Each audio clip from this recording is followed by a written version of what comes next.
বাতেন ভাই উত্তরপাড়ার মসজিদে কি ইফতারিতে আছে?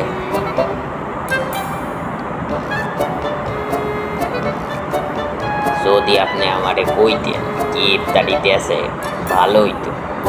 শোনেন মিয়া, ইফতারি তো দেশে ভিআইপি একদম কড়া।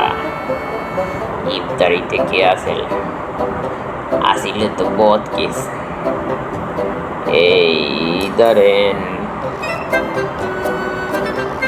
3-4 রকমের জিলিপি ভাজা, সিলেট ছোলা ভুট্টো সেলাই, হ্যাঁ সেলাই ছোলা ভুট্টো সেলাই, সাথে আর কি, সাথে বিরিয়ানি সেলাই, বিরিয়ানি বাহ, খাসির বিরিয়ানি কি খাউন রে, কি মজাটাই না হয়েছিল। বাতেন ভাই আপনি মিয়া, আপনি ওই পশ্চিম পাড়ায় না যাইয়া যদি উত্তর পাড়ার মসজিদে আইতেন।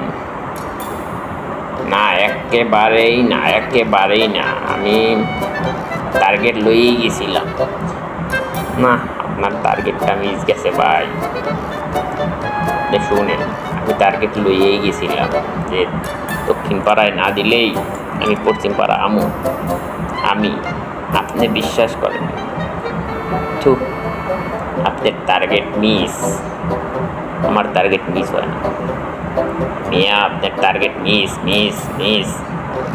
আমার টার্গেট মিস হয়, আমার টার্গেট কোনোদিনও মিস হয় না, তোমার টার্গেট মিস। হা উত্তরপাড়ার বিরিয়ানির সে আমার ছোলা বুটে টেস্ট, তাই আমার মাথায় ধরে না বিরিয়ানির থেকে ছোলা বুটে কেমন টেস্ট।